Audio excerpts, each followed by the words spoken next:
श्रीमती स्मृति जुबिन ईरानी के परिवार पर भ्रष्टाचार के गंभीर आरोप लग रहे हैं।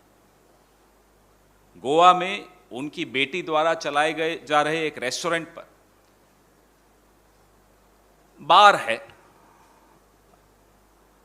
वैसे तो क्योंकि स्मृति ईरानी जी जिस पार्टी से आती हैं उसकी राजनीतिक संस्कृति के हिसाब से तो शायद वो बार भी बड़ा संस्कारी बार होगा। उस पर टिप्पणी न करें तो अच्छा है। चलिए आगे चलते हैं। उस पर एक फर्जी लाइसेंस लेने का आरोप है। मैं पवन खेड़ा से कहना चाहती हूं, मेरी 18 साल की बेटी कॉलेज में पढ़ती है। मेरी 18 साल की बेटी कोई बार नहीं चलाती। केंद्रीय मंत्री श्रीमती स्मृति जुबिन ईरानी के परिवार पर भ्रष्टाचार के गंभीर आरोप लग रहे हैं। गोवा में उनकी बेटी द्वारा चलाए गए जा रहे एक रेस्टोरेंट पर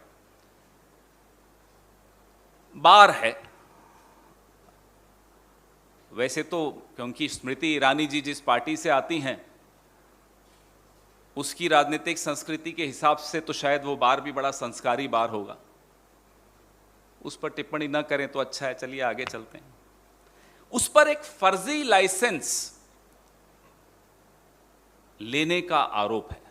वो लाइसेंस एक ऐसे व्यक्ति के नाम पर है जिनका देहांत मई 2021 में हुआ और लाइसेंस जून 2022 में एक ऐसे व्यक्ति के नाम पर लिया गया जिसकी मौत हुए 1 साल 1 महीना हो चुका था। 13 महीने पहले जिसका देहांत हो गया हो उसके नाम पर गोवा में स्मृति ईरानी जी की सुपुत्री, मैं उनका नाम नहीं लूंगा क्योंकि जैसा कि मैंने कहा वो राजनीति में नहीं है, उन पर टिप्पणी नहीं करूंगा, लेकिन स्मृति ईरानी जी की पुत्री ने वो लाइसेंस लिया।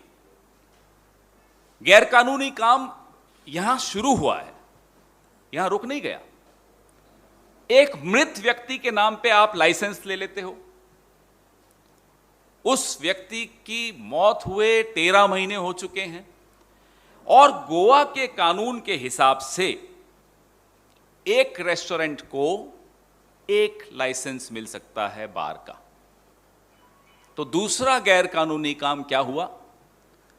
इस रेस्टोरेंट को, जी नहीं, उसका नाम कोई तुलसी संस्कारी बार नहीं है, उसका नाम है सिली सोल्स बार। इस रेस्टोरेंट को 2 लाइसेंस मिले हैं। यह दूसरा गैरकानूनी काम हुआ है। और तीसरा गैरकानूनी काम क्या हुआ है? किसी भी ऐसे प्रेमिसेस को लाइसेंस देने से पहले यह आवश्यक है कि वो रेस्टोरेंट के तौर पे रजिस्टर्ड है, उसको रेस्टोरेंट का लाइसेंस मिला हुआ हो। तीसरा गैरकानूनी काम यह है कि इस रेस्टोरेंट को रेस्टोरेंट चलाने का लाइसेंस नहीं मिला हुआ। 3 गैरकानूनी काम कैसे संभव हो सकते हैं? क्या मैं आज अपनी एक प्रेस कॉन्फ्रेंस में कांग्रेस के प्रवक्ता ने हंसते हुए जिस लड़की पर आक्रमण किया वो राजनीति में नहीं है, एक साधारण से कॉलेज स्टूडेंट के नाम पर अपना जीवन व्यतीत कर रही है। लेकिन कांग्रेस के प्रवक्ता ने अपने हाथ में कागज दिखाते हुए यह आरोप मढ़ा कि वो लड़की एक अवैध बार चलाती है। मैं पवन खेड़ा से कहना चाहती हूं, मेरी 18 साल की बेटी कॉलेज में पढ़ती है। मेरी 18 साल की बेटी कोई बार नहीं चलाती। पवन खेड़ा ने यह कहा कि मेरी बेटी को शो कॉज नोटिस दिया गया और अपने हाथ में 2 कागजात दिखाए। मैं आज पूछना चाहती हूं उन कागजों में मेरी बेटी का नाम कहां है? जयराम रमेश ने कहा कि वो आरटीआई के आधार पर मेरी बेटी पर, जो 18 साल की है, राजनीति में नहीं है, कॉलेज की स्टूडेंट है, आरटीआई के आधार पर वो मेरी बेटी पर आरोप मढ़ रहे हैं। मैं जयराम रमेश से पूछना चाहती हूं कि क्या आरटीआई की उस एप्लीकेशन में मेरी बेटी का नाम है? क्या उसके जवाब में मेरी बेटी का नाम है? कांग्रेस के प्रवक्ताओं ने कटाक्ष करते हुए, हंसते हुए ये कहा